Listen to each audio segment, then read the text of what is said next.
पहले तो हमारा गिफ्ट निफ्टी, ध्यान रखिएगा गिफ्ट निफ्टी आज इस समय 100 पॉइंट ऊपर है, 105 अंकों की बढ़त पर कारोबार कर रहा है। तो इशारा जरूर है कि एक थोड़ा सा रिलीफ देखने को मिलेगा कल के दबाव वाले प्रेशर। लेकिन आपको यह भी गौर करना है कि कल सुबह में 125 पॉइंट ऊपर था गिफ्ट निफ्टी और मार्केट खुलते खुलते वहां पर एक अच्छा खासा सेल ऑफ देखने को मिला था। तो नजरें आपकी गिफ्ट निफ्टी पर होनी चाहिए कि वो कैसे सेंटिमेंट को भाप रहा है और धीरे धीरे किस तरह का रिएक्शन आ रहा है। दूसरी तरफ ग्लोबल मार्केट्स की तस्वीर आपके लिए पेश करेंगे। हॉर्मस से जानेंगे कि एग्जैक्टली ओवरनाइट अमेरिका में क्या हुआ है, कल के सेल ऑफ के बाद क्या स्थिति उभर कर आ रही है इंडाइसिस पर, ये वीरू आपको समझाएंगे और मैं आगे आपको बताऊंगी कि आज के लिए वो कौन से स्टॉक्स हैं जो आप फोकस में रखें। लेकिन पहले आपके लिए लेकर आते हैं तब और अब का डेटा। कल जब हम मार्केट क्लोज कर रहे थे तो किस तरह का इशारा था डाउ फ्यूचर से, कच्चे तेल से, बॉन्ड यील्ड एक्सेट्रा से, वो आपकी स्क्रीन पर आ जाएगा। तो डाउ लगभग उस समय करीब 78 अंकों की गिरावट पर ट्रेड कर रहा था, नियरली 43,469 के लेवल्स पर था। लेकिन अगर आप इस समय डाउ फ्यूचर्स देखेंगे तो काफी तस्वीर बदल चुकी है। इनफैक्ट एक पुल बैक आया वहां पर, तो 43,977 तक के लेवल्स। नैस्डैक में स्थिति बेहतर होती हुई दिखाई दी। S&P कल क्लोज दिखा रहा था या फिर कल जब हम क्लोज कर रहे थे कि थोड़ी सी नरमी रहेगी, वहां से एक रिस्पाइट बनता हुआ दिखाई दिया है। दूसरी तरफ आप 10 ईयर बॉन्ड यील्ड देखिए, 4.39% के आसपास कल हम छोड़कर गए थे, उसी के आसपास मेरे ख्याल में अभी भी 4.41% के लेवल्स देखने को मिले हैं। डॉलर इंडेक्स में आप कह सकते हैं 30 बेसिस पॉइंट का चेंज देखने को मिला है। लेकिन कच्चा तेल है जो फिर से उबलने लगा है।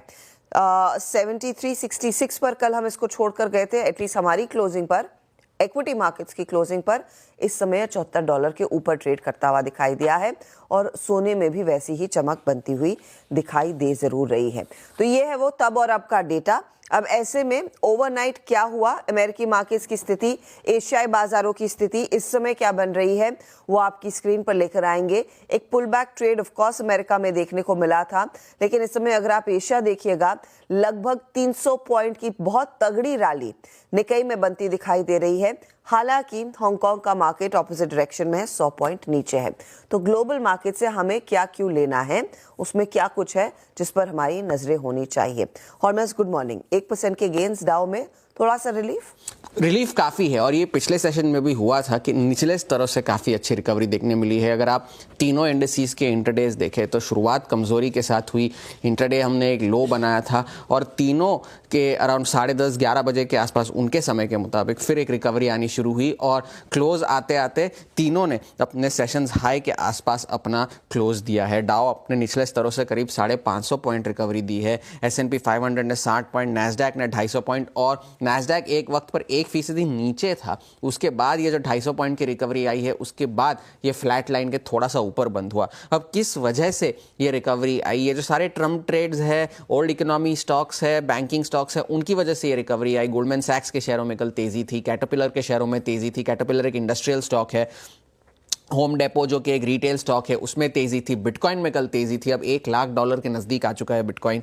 मगर नैस्डैक ने अंडर परफॉर्म इसलिए करा क्योंकि एनवीडिया के शेयरों में कोई खास रिएक्शन देखने नहीं मिला नतीजों के बाद, और बाकी के सारे जो बिग टेक के शेयर्स थे उनमें कल गिरावट आई। अमेजॉन में कल 2.5% की गिरावट थी। अल्फाबेट के शेयरों में कल 5% की गिरावट थी क्योंकि अब ये कहा जा रहा है कि गूगल को मजबूर किया जाएगा कि वो अपना क्रोम का जो कारोबार है वो बेच दे। उस वजह से अल्फाबेट के शेयरों में कल नरमी देखने मिली, लगभग 5% की गिरावट देखने मिली। मैक्रो डेटा मिला जुला था। इन जॉबलेस क्लेम्स जो थे वो 7 महीने के सबसे निचले स्तर पर थे, और मगर जो कंटिन्यूइंग क्लेम्स थे वो 3 साल के सबसे ऊपर थे। अब जॉबलेस इनिशियल क्लेम्स वो होते हैं जो पहली बार बेनिफिट्स के लिए अप्लाई करते हैं, वो इनिशियल क्लेम्स होते हैं, और कंटिन्यूइंग क्लेम्स वो होते हैं जो पहले से ही बेनिफिट्स जिनको मिल रहे हैं, वो जो है वो 3 साल के सबसे ऊंचे स्तर पर था। अब इस डेटा की वजह से पहले से ही अब तो फेड के जो अगली मीटिंग के जो 25 बेसिस पॉइंट्स के कट की प्रोबेबिलिटी थी वो 80% से गिरकर ऑलरेडी 55% हो चुकी थी। कल रात तक अभी 58% हो गई थी दिसंबर के महीने में फेड की कटिंग। मगर जो बड़ा फैक्टर अब भी वो है जो जियोपॉलिटिकल टेंशन है रशिया और यूक्रेन के बीच में, वो एक ओवरहैंग बना हुआ है क्योंकि अब कल रशिया ने जवाबी हमले में ICBM का इस्तेमाल करके यूक्रेन के शहरों पर हमला किया, जो कि इंटरमीडिएट रेंज बैलिस्टिक मिसाइल्स थी RS-26, और व्लादिमीर पुतिन ने ये चेतावनी भी दी है कि ये तो हमने सिर्फ यूक्रेन पर हमला किया है मगर जिन जिन देशों के हथियारों के साथ यूक्रेन इस्तेमाल कर रहा है हमारे ऊपर, उनके सैन्य ठिकानों पर भी हम हमला कर सकते हैं, उनकी भी हम क्षमता रखते हैं, ये व्लादिमीर पुतिन ने कल चेतावनी दी थी। और उस वजह से ये सारे जो कमोडिटीज़ है, जो हेवन बाइंग है, उनमें कल तेज़ी देखने मिली। जैसे आपने कहा, तेल की कीमतों में कल उछाल देखने मिला, सोने की कीमतों में कल उछाल देखने मिला और गेहूं की कीमतों में उछाल देखने मिला। गेहूं की कीमतें इसलिए क्योंकि यूक्रेन जो है वहां पर गेहूं का काफ़ी ज़्यादा उत्पादन होता है, उस वजह से वहां पर जो है तेज़ी देखने मिली। अब और एक सरदर्द ये भी है कि यूएस डॉलर अब 107 के पार निकल गया है, तो वो एक नेगेटिव निकल कर आ रहा है ग्लोब से। और यूबीएस ने अपने नोट में कहा है कि हम हमारे क्लाइंट्स को ये कह रहे हैं कि आप तेल के जो डेरिवेटिव्स है, ऑयल सेंसिटिव्स है, वो अपने पोर्टफोलियो में रखें, क्योंकि जियोपॉलिटिकल टेंशन्स कब ज़्यादा बढ़ जाए इस बात की कोई गारंटी नहीं है। अब जापान में तेज़ी इसलिए है क्योंकि आज जो महंगाई के आंकड़े निकल कर आए हैं वो अनुमान से ज़्यादा थे।